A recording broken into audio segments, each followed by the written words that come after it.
Doctor, look. Stand aside, nurse. I'm Dr. Homebrew. Stand clear.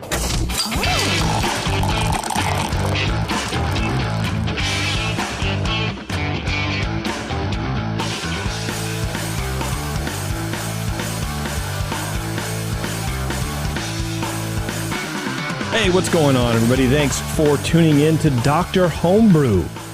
We have, I would say normally a bunch of homebrew today, but we don't, unfortunately. But that's okay because we have one very big beer to talk about. And our friend Colin is back in the studio. Colin, welcome back, my dude. Glad to be back. Thanks for having me. Yeah, no problem. You're basically keeping the show afloat now. Yeah. I mean, it's Do what I can. Yeah, it's the Colin show. And I think that's fine. Yeah, the repeat offender with the most. Yeah, I think we needed to change your name to Brian. I think that's always a good idea. We can always have a council of Brians. Yeah. Every single time. Yeah. Sure. Who is this Brian you speak of? Right. Or two Brians. Absolutely. That's what happened to our nice introduction. Colin gets the only introduction. It's like, and as usual, we're joined by, they don't matter. Yeah. I mean, everybody knows, who cares anymore? But, it's Brian and Brian or whatever. But Colin's really here, People are here for Colin, not for us. They can hear us 100 different episodes. But Colin, That's right. People want to hear what he's got to say. Yeah, everyone's here for Colin. Man, I got to tell you, dude, this fucking weather, it's gnarly. This reminds me of the old Pacheco studio, the garage, sitting in the garage, hadn't even started working and already got neck sweat and you're just sticky and gross and uncomfortable. So now we have to be here for 2 hours doing this. Sucks, man. It was 109 degrees out here in beautiful Oakley, California today. Yeah, we beat you in Concord. It was 112 like a little while ago. That's gross, dude. Yeah, somebody at the grocery store I was just at said, "Oh yeah, it was hot earlier, but it's cooled down now to 104. So yeah, it's better." Yeah, well, I mean, they're not wrong. It has cooled down. Yeah, it was 113, but no, well. Yeah, it was gross, dude. Yeah, it's Monday. It was supposed to be done on Tuesday. And now it's not going to be done until like Saturday. So we have like a week and it's going to be like 100 or over 100 for like a week. And I don't live in Tucson anymore. Yeah. It shouldn't be like this. It's nasty. And then like last night, my wife goes, would you mind, making dinner tomorrow? Yeah, sure. What do you want me to cook? Would you mind smoking this pork butt? Like, no, I just jump at any chance to use the barbecue or whatever. And I go, oh shit. Wait a minute. What did I just sign myself up for? So cool. She just wants me to spontaneously combust, just stepping outside like a vampire in the sunlight. Like, so that was fun. But luckily, I got one of those automated, John. So you just set the temp and you put the probes in, you walk away. And then I honestly forgot about it. Not once, but twice. I was like, oh, okay, whatever. Totally fine. What are you going to do, actually? It's going to be super smoky. Yeah, it was good, actually. And, full of pork, full of pulled pork, but nice. Whatever. What else? You're right, Brian Shar. It is nice. And what else is nice? That the people at 5-Star Chemicals, and not only are they nice, but they produce nice chemicals. Star San, PBW, SaniClean, all that other kind of stuff for you to be cleaning and sanitizing your home brewing equipment. But that's also not all. They also produce a lot of information. And if you want to be on that list of information, go to 5starchemicals.com/homebrew club program. That's homebrew-club-program. They have, why is Brian Shar texting me? Oh. Rolling blackouts. Uh-oh. Yeah, I didn't think I'd interrupt the show to talk about what might be potential technical difficulties on my end. But since you brought it up, yeah, I might be in the middle of a rolling blackout soon. Well, look, to be honest with you, Brian, I screwed up and then I decided to shift the blame on you because I'm a professional. That's one way to look at it. Yeah, exactly. Anyway, sign up for 5-Star's free Homebrew Club program at the aforementioned URL. You can get free products, exclusive discounts, monthly educational seminars, and free swag from PBW, or not from PBW, from 5-Star Chemicals. So go to 5starchemicals.com, learn about all that kind of funky stuff they got going on over there. And if you ever see them out in any sort of industry event, I know NHC is over, but they like to, kind of go different places and hang out. Say hi. If you're so inclined, send them an email and thank them very much for sponsoring the show. We really appreciate it. Our club signed up. I chatted with them at Homebrew Con. We had been meaning to sign up. We signed up shortly after for that program, and it is pretty cool. Nice. Awesome. Yeah, I got to do that, but I'm not in a club, I guess. So I don't know if I can. I guess I can. You can join our club. I don't do anything. I don't brew. I need to, but not this week. I'll tell you that much. All right. Trying to stand around anything boiling this week. Yeah, no, you'll die. Yeah. You'll literally die. Absolutely. I mean, I could do it indoors because I got that electric, Brewzilla from More Beer. Yeah. So I definitely could, but I'm not, I don't know. I don't have the bug like I used to anymore. So I don't really care, but like when you're first starting out, or at least like when you're sort of in the thick of home brewing, you're like, man, I got that itch. I got to scratch it. I got to do something. I don't care how much I have to suffer or how much it puts me out or anything like that. But now it's like, no, man, I just, I'm not going to do it. I just won't play Destiny. Caring makes a big difference. Yeah, it really does. The phases of a homebrewer's journey, I guess. Yeah, absolutely. The awakening, the great awakening. The realizations you can brew your own beer. There is Colin, what's up, dude? Hey, what beer did you send for us? you guys have a Bock. A Bock. Have you made a Bock before? This is my first one. All right. First one. Excellent. Did you hang a goat from your brew sculpture or your brewing equipment while you did that? I mean, I sacrificed a goat before I brewed it. So, I mean, that's maybe too much information. I made some shawarma. It was great. It was delicious. The goat really helped me feed. Anyway, first attempt at a Bock. Is that a style you like? Are you brewing the styles, or are you just brewing the stuff? Okay, so you're brewing all the styles no matter what. Yeah. So I recently upgraded to a Herm system, so I can do step mashing and that kind of stuff. So I've been really hitting the traditional lager styles, and this seemed like a next step. Yeah. Well, yeah, nice. Definitely. Do you like Bocks? I haven't had that many, to be honest. Okay. So I really brewed this kind of more, again, just to kind of do some technique stuff. Right. Because, I wanted to theoretically brew the styles, right? Like run the whole circuit of styles, but I don't like a lot of them. And I just don't care enough to be like, I'll brew a thing. Because especially when I was really brewing, I was doing 10 gallons at a time. Like, what am I going to do? 10 gallons of, I don't know, fucking triple IPA or whatever it is. And no, I'm never going to do that. So I just didn't do it. So I salute you. You seem ambiguous about the Bock, but you did it anyways. It's ambitious.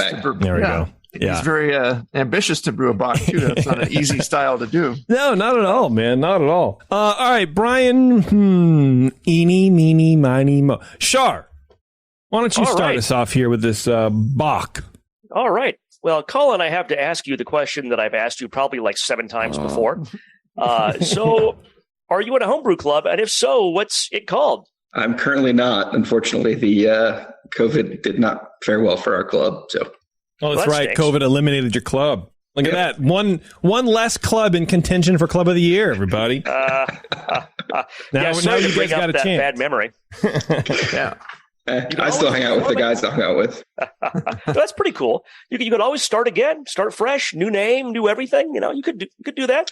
That involves work. So that's an excellent point. And I get more work averse the older I get. What can I say? So, I like this beer a lot. This is a Category 6C Dunkel's Bock. When I was younger, I didn't like Bock a whole lot. As I've gotten older, and maybe it's a reaction to just so many IPAs. I love IPA, but I love getting a great German style, a good malty German beer. And it's, thank you for sending that. Bottle inspection. It's a bottle, appropriate size, fill. It had a hiss when I opened it. That was all good. Aroma. Richly malty. There were some caramel notes, bread crust in there. No hop aroma, which is expected for the style. This shouldn't be this has hops to balance, but it doesn't have hops jumping out of the glass into your nose. So hop aroma wasn't there. That's fine. Didn't get diacetyl or acetaldehyde or any off aromas. Very inviting. Gave it a 10 out of 12 for aroma. Appearance, 3 out of 3. It's medium copper in color. Here with the camera and the lighting, it comes off kind of weirdly reddish orange. But that's, and I think if you see this in real life, it's more of a copper color. Medium-sized head is very persistent in tan, crystal clear. Again, 3 out of 3 for appearance. Flavor, initially the flavor is malty. with that toasty bread crust flavor that you get in the aroma. So the flavor delivers on the promise of the aroma that you're going to have that toasty kind of bread crust richness. Hop bitterness rises up in the mid palate to balance at kind of a medium to medium low level. There's no hop flavor. Again, this style doesn't call for hop flavor, so it doesn't need to be there, probably shouldn't be there. It's not there. It's well attenuated. I wrote no off flavors, but I kind of came back to this, and I'm struggling with whether I'm getting just a hint of diacetyl in the flavor, and that's maybe more of a slickness than a flavor. But this has warmed up for about an hour since I judged it, and you think the diacetyl will be more prominent. I'm questioning whether it's actually there or not. There might be just the tiniest hint of diacetyl. We'll see what Cooper thinks later. Flavor 15 out of 20 overall. Thought it was real nice, real tasty beer. Mouthfeel, medium body, medium low carbonation. It's smooth and it's on the creamy side of that creamy to astringent spectrum. No warming, 5 out of 5. Overall impression, I gave it an 8 for a total of 41, which is excellent. This is a fantastic beer, and I'm really enjoying it. I'm going to finish this bottle, which is pretty much what's left in here. I think I might have some in the kitchen. I may have to go pour myself some more when Cooper's judging that. Yeah, I might be imagining the diacetyl, and I even made a note about that. If I'm not, don't forget a diacetyl rest.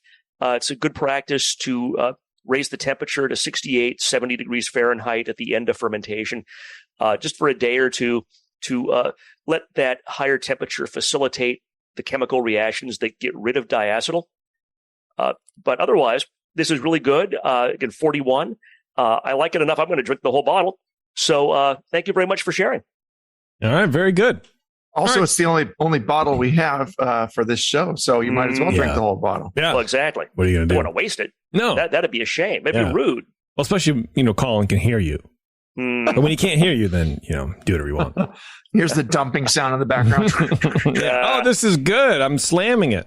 I love it. Yeah. All right, Cooper. I just rushed back from the Labor Day holiday weekend, and so I started a fermentation on Friday, like right before leaving. I pitched the yeast. Oh God, why would you do that?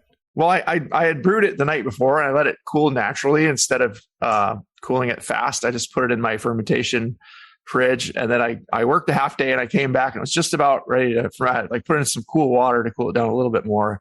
Pitched it, threw it in my fermentation locker, and it's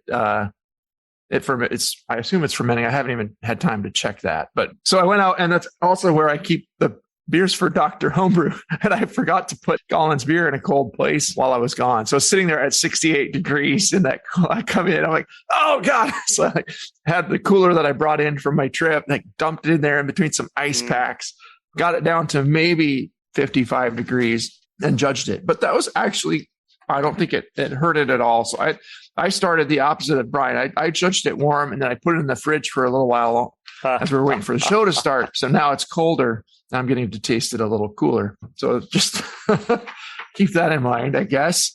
Yeah. So the beer had a nice fill, proper capping, good, bottle inspection passed. Yay. Aroma wise, pleasant, rich bread crust like malt aroma at a medium high level. No obvious hop in the nose. Light, malty, stone fruit like fruitiness, but definitely lager like an impression overall, with a clean ferment apparent. No DMS or diacetyl. I didn't get any in the nose. The appearance is just beautiful. It's a rich, deep copper color with a medium, creamy, light tan head that just persists forever. It just stays and stays and stays. And just beautifully, brilliantly clear beer. Has these burnished orangish red highlights to it. There's no way you could not give this 3 points for appearance, because it's just perfect. In the flavor, again, a lot of the same notes as in the aroma, pleasant and richly malty. Bread-like, lightly toasty. It's full of I meant to mention in the nose, these Maillard products that come about from the color reactions with the malts. It really complements the bread crust aspects well. Clean lager fermentation with low bitterness to style. The balance is to the malt, of course. There's only a faint flavor of hop. As it's pretty warm, I get a tiny touch of like a little floral herbal hop in there, but it was really light. It has a kind of semi-dry, semi-sweet impression in the finish. There's definitely some sweetness there from the malt and some fruitiness there from the malt that kind of play off each other. And I think maybe that was what Brian was getting, is those dark stone fruit-like things and kind of a malty sweetness that give maybe kind of a light butterscotch-like impression. But it wasn't buttery or diacetyl-like to me, just very clean and seemed well conditioned to me. Yeah, after mine warmed up, I think I have to agree with you that I had talked myself into diacetyl when it was cooler. It was going to come out more when it warmed up. If it's not there, but it's warmer, it's not there. Yeah. So yeah, in the aftertaste, you get this rich, dark bread-like maltiness, just lingering, along with that little bit of sweetness. It's plays very well. The beer, should be fairly well attenuated, and sometimes the sweetness comes a little bit from the alcohol. I'm not tasting a whole lot of alcohol here. And Dunkles Bock has a bit of a range that you can go between there, but it can be in the 6.3 to 7.2% ABV range. It's not like a double Bock, so this is the 6C Dunkles Bock. If you want to look up the the BJCP style. I work for the BJCP. AHA on the brain. Way to go, dickhead. Yeah, I'll lose my office. Mouthfeel wise, it's medium body, bordering on medium full, but just not super big. It's nice. Medium low carbonation that works to style. Very slight alcohol warmth, but it's welcomely smooth. Not getting any astringency or anything really creamy, like a cream. I don't know. Yeah, it doesn't have a super creamy mouthfeel. It's just very smooth. So yeah, goes out easy, not harsh or burning or astringent at all. It's just right. Yeah, overall, it's just a wonderfully well brewed traditional Bock. It hits all the marks for the style. Really nicely lagered. I enjoyed the attention to detail on this beer, and it's not just because we know Colin pays attention to all this shit. He really did here too with his first traditional Bock.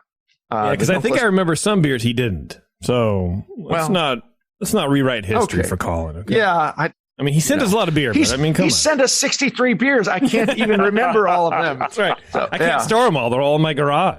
We should just make a whole segment about Colin, That's right. We should just move into Colin's house and just drink his beers as he brews them. That's right. That would just cut out a lot of the shipping and a lot of the hassle. I think that's the way to go. Yeah, we can call him Daddy. Yeah. It'd be great. I might draw the line there. No. Yeah. So yeah, the slight, I would say the slight sweetness in the finish it's not too extreme for the style. It's a little leaning that way. You could attenuate this out just a touch more, and it would dry off. You'd get a little more of that toasty edge in the mouthfeel. I don't think it would be harsh here either. It's really nice as it is, playing off the sweetness. But you could do that a little bit. I just subtly attenuate a touch more. But as it is, I gave it a 41 as well, and I really liked the beer. Would love to talk about the recipe and hear how you did it. And thank you for sharing it, Colin. Colin, before we get to you, what's the ABV on this? 6%. 6%. Okay, so I can drink a lot of it. It didn't feel like a big boy, yeah.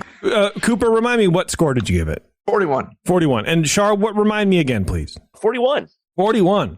We didn't even talk. Cooper texted me right before the show. Hey, what did you score this? 41. I gave it a 41 too. So we were just totally in sync. Yeah, I would agree. I mean, honestly, it's pretty good. I mean, Char, I think you were saying about like the stone fruits. There is sort of that cherry, that like dark cherry, flavor, which, I don't know, maybe there's like a skosh too much of that if you had to pick a nit or two. But I mean, I think this is great. If you walk in any bar and you order a Bock and you get this, I think you're pleased. Yeah, it's really totally good, man. great. I was a little nervous because, these are really easy to just get syrupy. Mm-hmm. And like under attenuated, and you just sort of like throw all the grain in there, and you just really I want the biggest Bock. And I don't think that these beers are meant to be brewed like that, especially the first time. And I don't think that those taste good. You can still impress a judge without making it the biggest beer in the fight with the most alcohol. Right. Oh wow, this is actually just nice, and it's approachable and easy to drink. It's not harshly hot or biting or sharp in any way. It's just really smooth. Tastes like a very well brewed German beer with some good German ingredients. Yeah, it's a little alcohol, but a little warm. I would go 41, yeah, for sure. Yeah. But the other thing is I don't know why I wouldn't go higher. I'm not familiar with the style. I don't, like you, Colin, I don't have a lot of these, but I enjoy it a lot. I think this is great, and I would not hesitate to get another one. So now that I've chimed in and basically added nothing to the conversation, Colin, let's go over your recipe. So this is actually a smash beer. So it is 100% Avant-Garde Dark Munich. So that Munich's actually 15L. So in of itself, it's pretty high on the scale. So again, heard of Avant-Garde. Is that a German company or German malt? Okay. Yep, they're a German maltster. So how do you hear about these new malts? Sorry, I'm going to interrupt you, Colin. How do you hear about these new malt? I've never heard of this malt before. Not like I'm really. I don't know, but I was basically looking for the darkest Munich from Germany that I could find. That's it. Okay. So, all right, like from your local homebrew shop or like online, you were just Googling darkest Munich malt I could find. Wow. Yep. Man, it's fucking shit is so much different than when I was first started. Like you were beholden to your homebrew shop. Yeah. And then now it's like, I just Google anything I want. Yeah. Wow. Which the 2 shops an hour-ish away from us have it as well. So see, there you go. You can get it somewhat locally. All right. Yeah. Yeah, that is kind of neat. Like the transition of homebrewing or the expansion of homebrewing sort of allowing more shops to carry a variety of different stuff. Because usually the thing was, like at More Beer, when we were talking about getting the grain in or whatever, it's like, well, no one's going to buy that. Who's going to buy this? We have too many grains.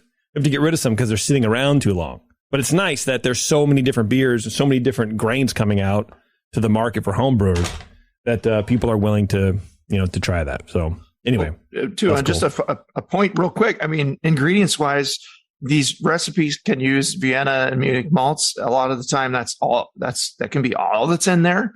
And, somewhat of a cheat almost to, if you use a lot of Vienna malt, you want to darken it up, or you don't have a dark Munich malt, you're just using a lighter Munich malt. They'll add some darker, maybe dehusked dark malts to add color. But as Colin proves here, and as the traditional brewers do, you don't need to do that. A lot of the color can also come from like the decoctions that they do. So you get a little richness of color from that. And we'll get into process later, but let's hear about the rest of the ingredients. Okay. And then it was 1.7 ounces at 3.9 alpha acids of tetanang for 19 IBUs.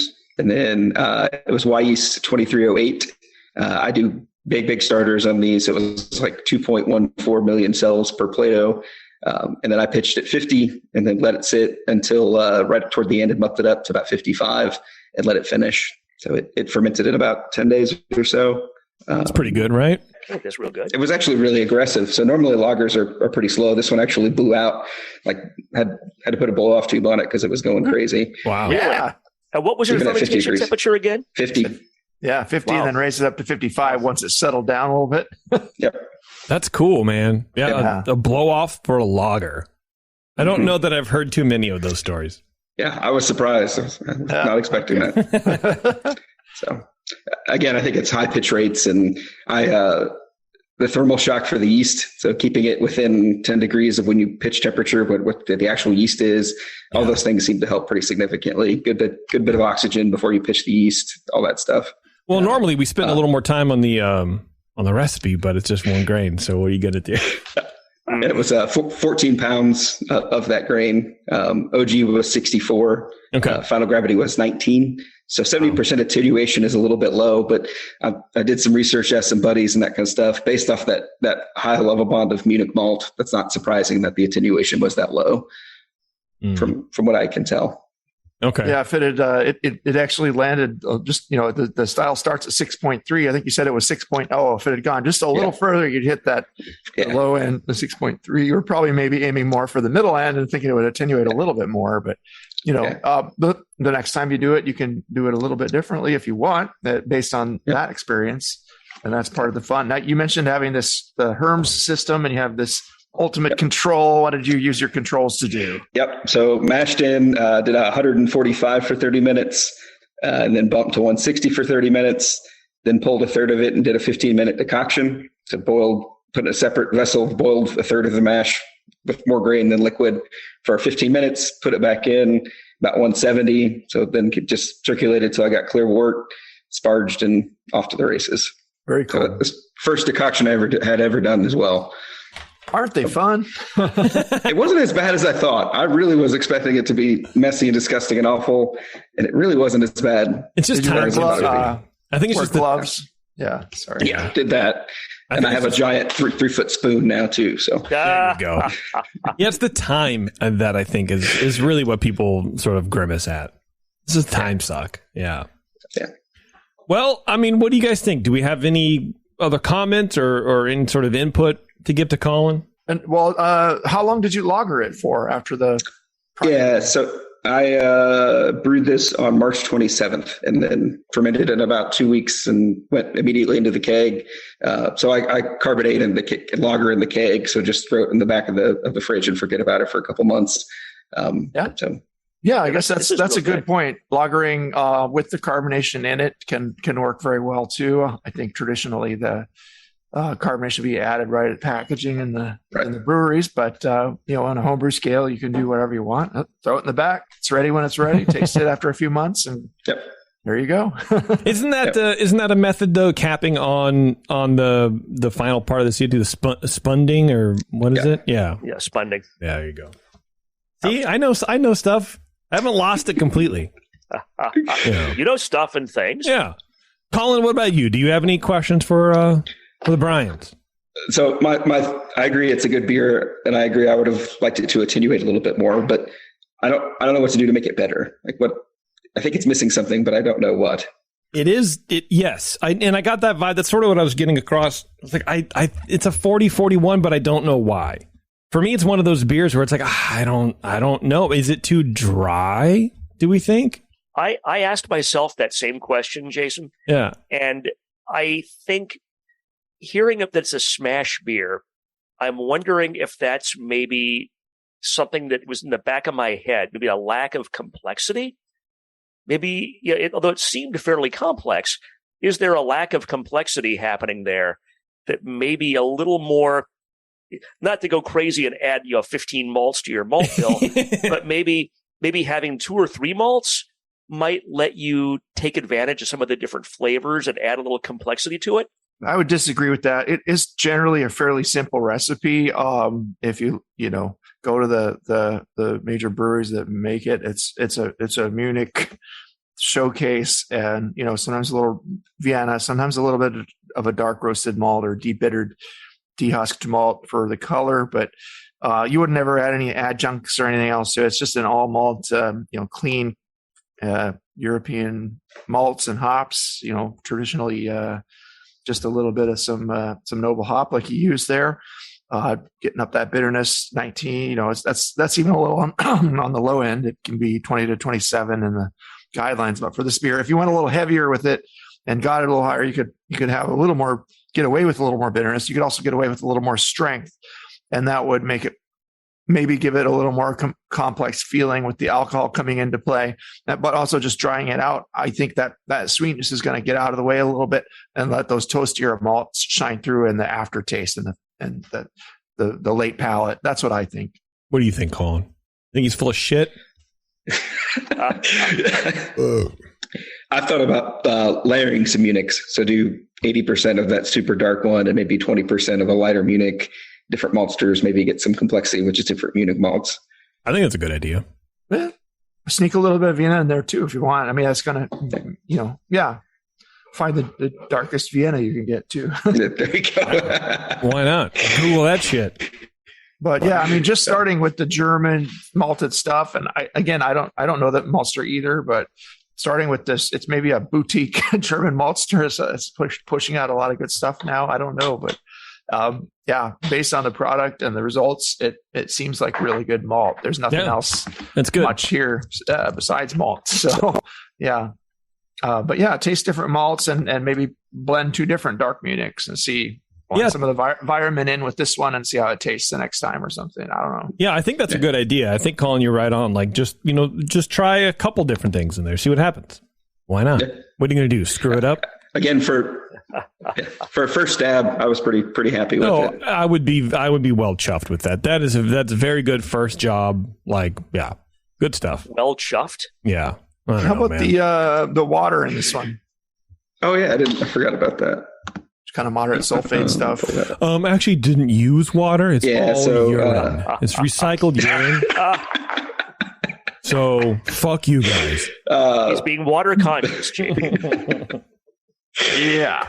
My base water is extremely soft, so I basically built from scratch. But sodium was 32, sulfate was 16, chloride 43, mash pH was 5.2.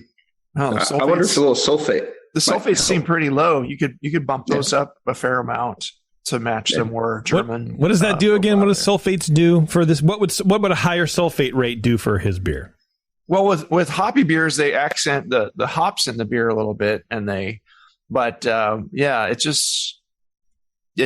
gives it that kind of in the finish sometimes too. That the toastiness or the bitterness can come out a little bit more. It's got a little bolder impression to it. Like think about the difference between a German Pils and a traditional Czech Pils.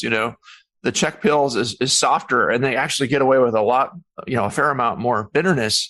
Or they can, they're relatively close, but that super soft water, you can get away with a lot of bitterness. And the Germans, they use a higher sulfate water with pretty much the same malt and similar hops, just their noble hops instead.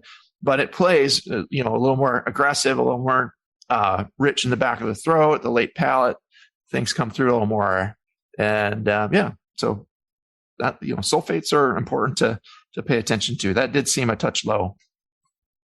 Yeah. I mean, I knew that. I wanted to give the guys a chance to say something. Yeah. Because we never say anything. Yeah. No, that's true. We're very shy. Well, yeah, absolutely. Okay. Let's take a break. We're going to come back and we'll chat more here with Colin on Dr. Homebrew. Don't go anywhere. We'll be right back.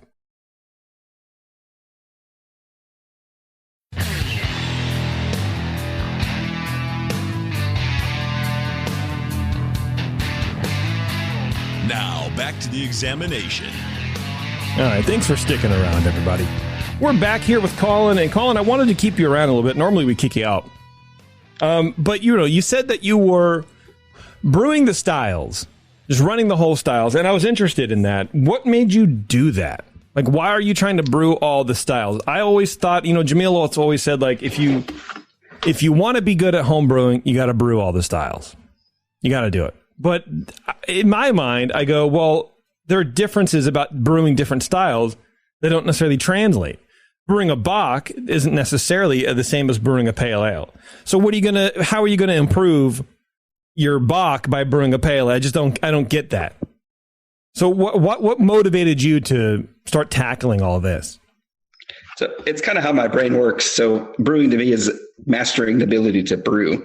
So when you brew a style, you kind of how to utilize one technique or how to utilize one hop or ingredient or something like that.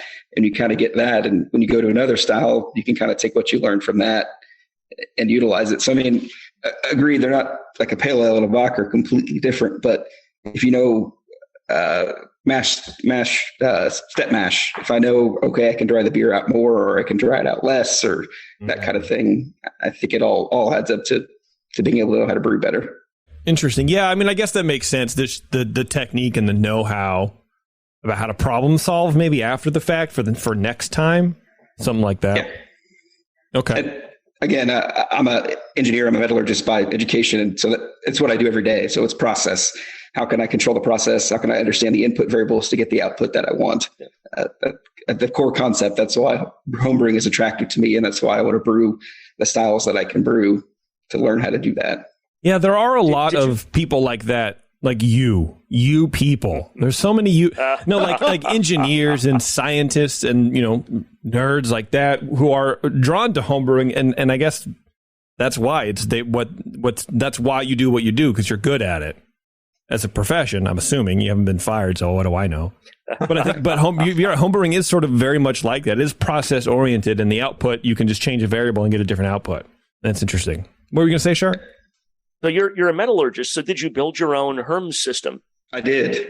you probably had the ability to do all the welding and stuff like ordinary people like me would not have any clue. Well, none of it was all weldless, drilling holes in the kegs and that kind of stuff. Oh, wow. So actually, I'm cool. the least mechanically minded person that I know. So I was actually very happy with myself that I figured out how to do it. So very cool. Chemistry is how my electrons and all that stuff. So my mind works, not hammers and drills and piping. It's not my jam. Yeah. Your garage door behind you moves, right? It goes up. You push a button and it moves up.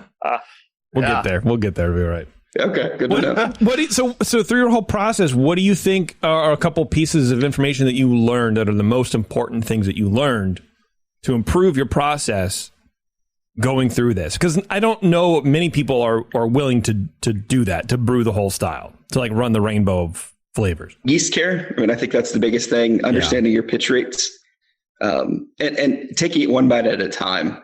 So again, that's a little more philosophical, but if you go in trying to control every single variable from your first batch, you're going to get so overwhelmed and so pissed off, it's just not going to be fun anymore. So taking it one bite at a time. So we were kind of...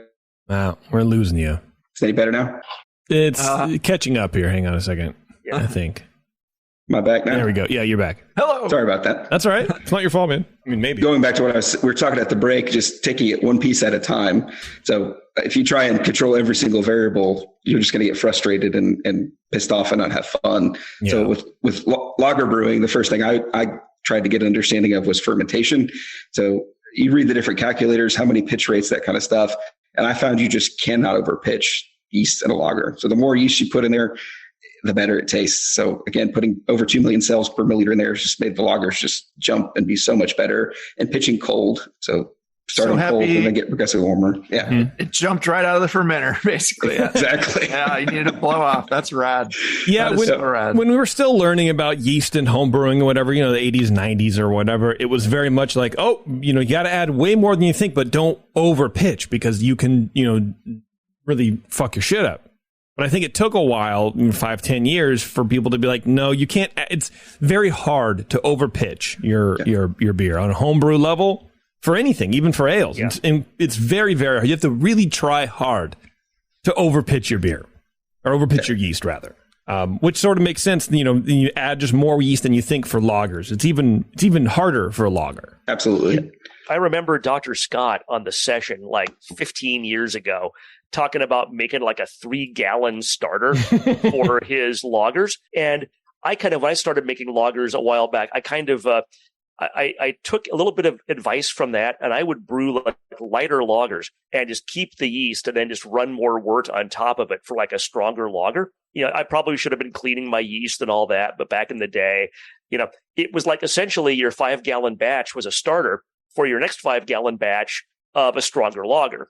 I mean, yeah, I still do that. So this batch was number 2 on a yeast generation. So it was a Munich Dunkel, then a Doppelbock. Then a Bock, then a Doppelbock on the same yeast. Did you do anything else after that? I would imagine sort of done by now. Yeah. The Doppelbock's pretty strong. The Doppelbock was the last one. I dumped it after that. Yeah. Cooper, what about you? You got any questions for Colin? I was going to ask him the same overpitching thing, and it is really hard to overpitch. If you go, triple the amount of yeast you need or something like that, you could possibly get some autolysis, or you could get some problems come up. The yeast is just too crazed and happy, and But for the most part, in commercial breweries, it does. The underpitching is a much bigger problem. So, I just wondered where Colin got the bug from, because he obviously has the bug pretty well to get in this thing. It's like similarly to how Jamil did, just wanted to brew every style. What makes somebody want to do that? You already asked him that, but what was the initial thing that got him into, hey, I want to brew my own beer? Where did that come from? So my brother originally, so he's 3 or 4 years older than me. So he started home brewing. I kind of did it with him a few times and seemed very cool, and bought a kit off Midwest Supply when I moved to South Carolina for my job. There you go. Just kind of took off from there.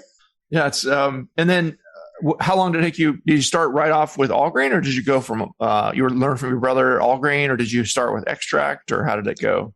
So I did one batch of extract. I'm like, okay, time to upgrade to all grain. So I liked it enough.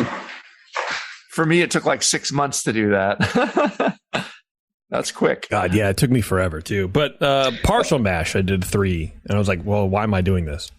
I'm just going to go all. Yeah, once you kind of get the courage to step up and do the partial mash, yeah, and you realize this is not that difficult. It's probably but it's probably more pain in the ass to do a partial mash than to do a full mash. So you kind of talked about what was one of the biggest improvements to your brewing has been learning how to pitch the appropriate amount of yeast. What about equipment wise? Like for me, it was when I finally got temperature control, and I'd been brewing these ales and trying to do the t-shirt method with the fan blowing on it and a little basin of water, and it helped a little bit. But I finally got a proper fermentation space, and that to me was my biggest difference that it made, especially here in California. Other places may not have to worry about that as much, but just equipment wise, what was the biggest one for you? Yeah, definitely. I mean, I use a little mini chest freezer with those Inkbird controller, so I still use that for fermentation control. And then, I mean, my mash is still pretty up until fairly recently was still just igloo cooler and all that. So upgrading to the Herms, I think, has made my maltier beers significantly improved. And I was all batch bars prior to that. So being able to do that, my efficiencies have shot up dramatically. So getting a malt mill, that's a relatively inexpensive one, and you can control your crush a lot better to help with efficiencies. Homebrew shops tend to mash to crush pretty big, just so people don't complain about stuck sparges, in my experience. But again, I think it's kind of starting as you could go. If one critical thing would be fermentation control, temperature wise, I think that's the first major upgrade to just buckets that you can do to help. So I would agree with you 100%. Yeah, I agree with that. Yeah, a mill is a really nice to have, and that's one upgrade that I added later on when I was hand cranking for a while, but then I got a hey, whoa, Brian, with a drill. Whoa, it's easier. Whoa, let's not talk about your fetishes and what you do in the privacy of your own home, please. I thought of it as good exercise. Yeah, well, it is, but only on one side. I would switch arms as I'd crank with one arm for a while. And Brian, come on, gross, dude. Jeez. Why don't you relax? I swear, yeah. Yeah. So what about competitions, Colin? Do you enter a lot of those, or are you? I do. Competitive? Yeah. Besides just us. No, I send them all around. I mean, it just usually if it's, I brew this beer, I think it's good. Maybe it sucks. So I'll send it to a competition, and sometimes the feedback's okay. I get that. And sometimes it's just completely out of left field. Doesn't make any sense. So you take them and you kind of go from there. But I usually here lately use it just more to confirm whether something I think is good, or if it's bad, it's bad, that kind of thing. Improvement wise. Yeah. What's the medal or award you're most proud of? You got some best of shows under your belt, or what's your favorite? Yeah, medal? The best of show for Czech Dark Lager. I'm one most proud of. There you go. That's not really too bad. Not too bad. Hang on just a sec. We got to take another quick break, and we're going to wrap things up here with Colin on Dr. Homebrew. We'll be right back.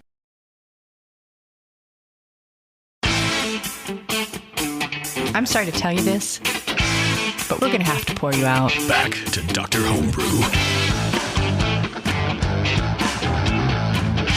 All right, thanks for hanging on, everybody. We're back here wrapping it up with Colin. Colin is probably one of our most prolific enterers, if not the most. Right, Cooper? I mean, I think he's probably sent in the most beers.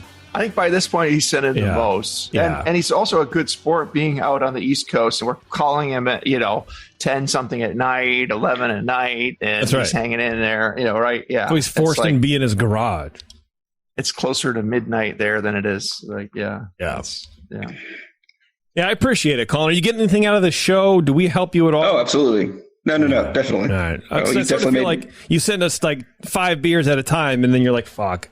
Now I got to be on this stupid show 5 times. I don't want to. I don't get anything out of it, but now I have to, so I might as well.